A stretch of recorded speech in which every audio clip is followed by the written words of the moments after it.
நண்பர்கள் அனைவருக்கும் வணக்கம். இன்னைக்கு நம்ம இந்த வீடியோல ஏப்ரல் மாதம் முதல் அமலுக்கு வரக்கூடிய புதிய மாற்றங்கள் என்னென்ன அப்படின்றத பத்தி தான் இப்ப நம்ம பார்க்க போறோம்.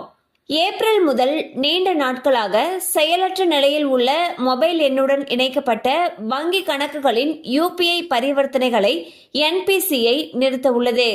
மேலும் எஃப்டி, ஆர்டி போன்ற சேமிப்பு திட்டங்களில் 1,00,000 ரூபாய் வரை கிடைக்கும் வட்டி வருவாயில் டிடிஎஸ் பிடித்தம் செய்யப்படாது.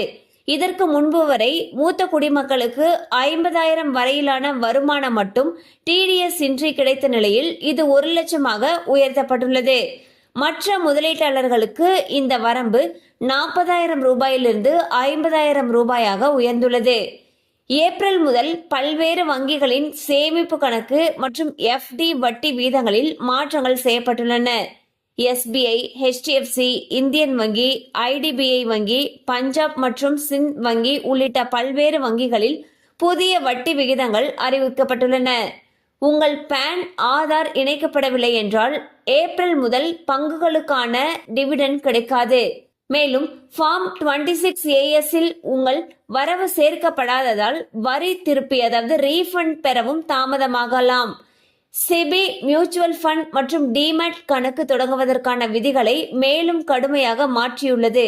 இனிமேல் அனைத்து பயனர்களும் KYC மற்றும் பரிந்துரை விவரங்களை மறு ஆய்வு செய்ய வேண்டும். இதை செய்ய தவறினால் உங்கள் கணக்கு முடக்கப்பட வாய்ப்புள்ளது. ஸோ பாத்தீங்கன்னா ஏப்ரல் மாதத்திலிருந்து அமலுக்கு வரக்கூடிய முக்கியமான விஷயங்கள் என்னென்னு சொல்லி பார்த்தோம். அந்த வகையில் இதுவரைக்கும் எஃப்டி, ஆர்டி இந்த மாதிரியான சேமிப்பு திட்டங்கள்ல 1,00,000 ரூபாய் வரைக்கும் டிடிஎஸ் பிடிக்கப்படாதுன்னு சொல்லியிருக்காங்க. இதுக்கு முன்னாடி இந்த வரம்பானது 50,000 ரூபாயாக இருந்தது. அடுத்து பாத்தீங்கன்னா நிறைய வங்கிகள்ல புதிய வட்டி விகிதங்களை அறிவிச்சிருக்காங்க.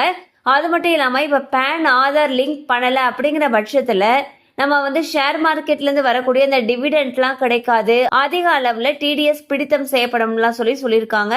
கண்டிப்பா அந்த அப்டேட்ஸ் உங்களுக்கு பயனுள்ளதா இருந்திருக்கும் நம்புறோம். மேலும் இது போல அப்டேட்ஸ் உங்களை உடனே ரீச் ஆகணும்னு நினைச்சீங்கன்னா நம்ம சேனலோட தொடர்ந்து இணைந்திருங்கள்.